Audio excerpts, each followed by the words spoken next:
اس کے بعد ایک سوال ہے، کہتے ہیں جزاک اللہ مفتی صاحب، پر آپ نے جو پیشاب کی بیماری والا مسئلہ بتایا اس میں آپ نے کہا کہ ایک وقت کی بھی نماز اگر نہ پڑھ سکے تو معذور کہلائیں گے، پر ایک وقت سے مراد پوری ایک ٹائم کی نماز ہے یا صرف 4 فرض؟ ایکچولی 4 یا 8 رکعات نماز پڑھنے تک تو وہ وضو بچ جاتا ہے، پر تراویح، عشاء اور جو بڑی بڑی نمازیں ہوتی ہیں ان میں دقت آتی ہے۔ میں کنفیوز ہوں کہ ایک وقت کی نماز سے مراد پوری ایک وقت کی نماز ہے یا فرض سنت علیحدہ ہے۔ دوسرا سوال الگ ہے،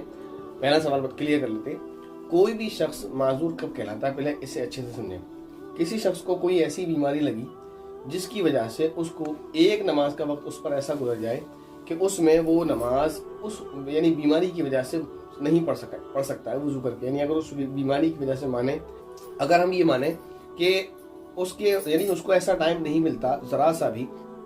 جس میں وہ اپنی فرض نماز اس بیماری کے بغیر پڑھ لے، مثلا کسی کو پیشاب کے قطرہ آنے کی بیماری ہے تو پوری ایک نماز کا وقت اس پر ایسا گزرا جس میں اس کو اتنا بھی موقع نہیں ملا کہ پیشاب کا قطرہ بند ہو جاتا کہ وہ 2 رکعت یا 4 رکعت جو بھی نماز تھی اس ٹائم کی وہ پڑھ پاتا، اگر اتنا وقت اس کے اوپر گزر گیا اس حالت میں کہ پیشاب کا قطرہ رکا ہی نہیں، تو یہ شخص معذور کہلائے گا۔ اب معذور کا حکم کیا ہے؟ معذور کا حکم یہ ہے کہ ہر وقت کی نماز کے لیے وہ نیا وضو کرے گا، ہر نماز کے لیے نہیں، ہر وقت کی، یعنی ظہر میں اس نے وضو کیا، اب اس ظہر کی نماز سے وہ ظہر عصر یعنی پرانی، ٹھیک ہے نا، اگر قضا ہے تو عصر یعنی قضا نمازیں اور فرض نماز وہ پڑھ سکتا ہے، سنت نفل جو چاہے وہ پڑھ سکتا ہے، لیکن جیسے ہی ظہر کا ٹائم ختم ہوگا اور عصر کا شروع ہوگا تو اس کا وضو خود بخود ختم ہو جائے گا اور اس کو وضو کرنا پڑے گا، اب وہ اگلی نماز اگلے وضو سے پڑھے گا۔ ایک بات تو یہ سمجھ لیں،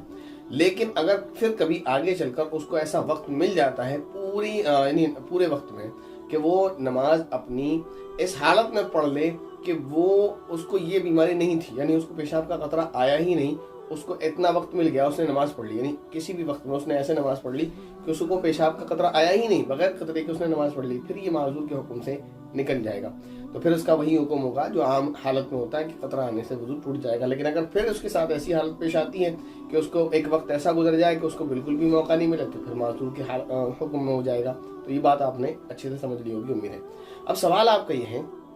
کہ ایک وقت کے وضو سے جو نماز پڑھنے سے مراد ہے، یعنی ایک وقت کی نماز، اس سے کیا مراد ہے؟ پورے ایک ٹائم کی نماز، تو اس سے فرض نماز ہی مراد ہے، یعنی اگر کسی کو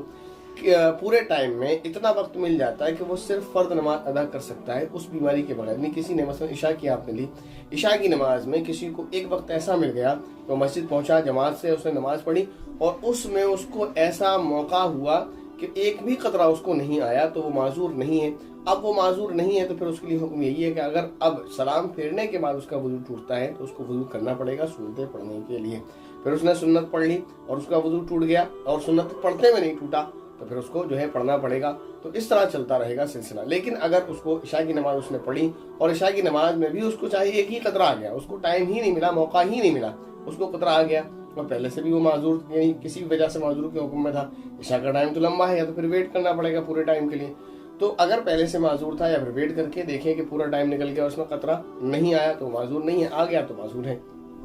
اگر اس کو 5 منٹ بھی مل گئے، یعنی 4 رکعت کی نماز کے لیے 5 منٹ کافی ہیں، اگر اس کو 5 منٹ بھی مل گئے جس میں اس کو قطرہ نہیں آیا تو پھر وہ معذور نہیں ہوگا، اور اس کے لیے حکم وہی ہے کہ پھر وہ جب اس کا قطرہ آئے گا وضو ٹوٹے گا، اس کو نماز پڑھنی پڑے گی۔ لیکن اگر اس کو اتنا وقت بھی نہیں ملتا ہے کہ وہ 4 رکعت عشاء کی نماز بھی صحیح سے پڑھ سکے اور اس کو قطرہ آ جاتا ہے تو پھر وہ معذور کے حکم میں ہوگا۔ جب وہ معذور کے حکم میں ہے تو پھر وہ عشاء کی نماز، اس کی سنتیں، اس کی نوافل، اس کا وتر اور تراویح سب کچھ وہ اسی وضو سے پڑھ سکتا ہے، قطرہ آنے کی وجہ سے اس کا وضو نہیں ٹوٹے گا۔ البتہ کوئی اور حاجت پیش آئے، مثلا وہ پیشاب کرنے کے لیے جائے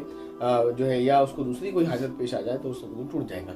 اس کے بعد دوسرا سوال ہے، کہتے ہیں اور ایک مسئلہ یہ ہے کہ کسی کو کبھی ایک وقت کی پوری نماز پڑھنے تک وضو بچ جاتا ہے اور کبھی نہیں، مطلب کبھی وضو کے بعد فوراً قطرہ آ جاتا ہے اور کبھی 5-10 منٹ بعد، تو فکس کچھ نہیں، ان کے لیے کیا مسئلہ ہے؟ تو بتا دیا وہی بات جو آپ کو سمجھائی کہ اگر ایک وقت ایسا گزر جائے جس میں موقع نہ ملے تو وہ معذور ہے، اور اگر ایک وقت ایسا گزر جائے پھر کبھی کہ جس میں موقع مل جائے تو وہ معذور نہیں ہوگا۔ اس کے بعد ایک سوال ہے ایک بہن کا، کہتے ہیں السلام علیکم مفتی صاحب۔ وعلیکم السلام ورحمۃ اللہ وبرکاتہ۔ پیشاب کی بیماری میں اگر کسی کو ایک وقت کی نماز کا ٹائم ملے تو معذور نہیں ہے اور ایک وقت کی بھی نماز کا ٹائم ملے تو معذور ہے، اور اس کے ایک وقت سے مراد پوری ایک ٹائم کی نماز ہے جس سے ظہر کی پوری 12 رکعت یا صرف فرض نماز ہے؟ اس کا جواب ہو گیا اس سے مراد صرف فرض نماز ہے۔ اور سمجھو کسی کو ایک بار ایک وقت کی نماز مل جاتی ہے، وضو 10-15 منٹ مل جاتے بچتا ہے، اور ایک بار نہیں ملتا، مطلب وضو 5 منٹ بھی نہیں بچ پاتا، تو یہ شخص معذور کہلائے گا کیا؟ یہی اس کا جواب ہے جو آپ کو پیچھے دیا کہ جب اس کو وقت ملے گا تو معذور نہیں ہوگا، جب وقت نہیں ملے گا تو معذور کہلائے گا۔